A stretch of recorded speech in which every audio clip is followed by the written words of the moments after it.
Collection ತೋರಿಸ್ತಾ ಇದ್ದೀರಾ ma'am? ಹಾಂ ಮೇಡಮ್, ಅವಾಜ್ ಕುರ್ತೀಸು ನ್ಯೂ ಪ್ಯಾಟರ್ನ್ ಬಂದಿದೆ. ಸೊ ಇವತ್ತು ತೋರಿಸ್ತಾ ಇರೋದೆಲ್ಲ latest patterns, just sample collections ಮಾತ್ರ ತೋರಿಸ್ತಾ ಇದ್ದೀವಿ. ವೀಕ್ಲಿ ಕಲೆಕ್ಷನ್ ಚೇಂಜ್ ಆಗ್ತಾ ಇರುತ್ತೆ ಫ್ರೆಂಡ್ಸ್. ಇದರಲ್ಲಿ ನಿಮಗೆ ಸ್ಮಾಲ್ ಸೈಜಿಂದ XXL ತನಕ ಸೈಜಸ್ ಇರುತ್ತೆ.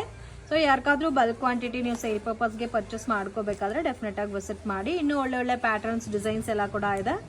ಸೊ ಸಿಂಗಲ್ ಪೀಸು ಕೊರಿಯರ್ ಮಾಡ್ತಾರೆ. 10 ಪೀಸ್ 20 ಪೀಸ್ 30 ಪೀಸ್ ನೀವು ಕ್ವಾಂಟಿಟಿ ಯಾವ ಥರ ಪರ್ಚೇಸ್ ಮಾಡ್ತೀರೋ ಅದ್ರ ಮೇಲೆ ನಿಮಗೆ ಡಿಸ್ಕೌಂಟ್ ಅನ್ನೋದು ಬರುತ್ತೆ. ನಾನು ಬಂದು ಮೇಡಮ್ ಇವಾಗ ನಿಮಗೆ 240 ನಿಮಗೆ ಎಬೋ 50 ಪೀಸ್ ತಗೋಬೇಕು.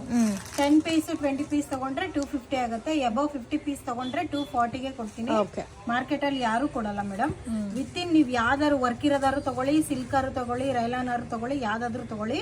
240 50 ಪೀಸಸ್ ತಗೊಂಡ್ರೆ 20 ಪೀಸ್ 10 ಪೀಸ್ ತಗೊಂಡ್ರೆ 250 rupees. ಸೊ 10 ಪೀಸ್ 5 ಪೀಸ್ ತಗೊಂಡ್ರೆ ಒಂದು ಪ್ರೈಸ್ ಇರುತ್ತೆ. ಸಿಂಗಲ್ ಪೀಸ್ ಆದ್ರೆ 300 rupees ಇರುತ್ತೆ.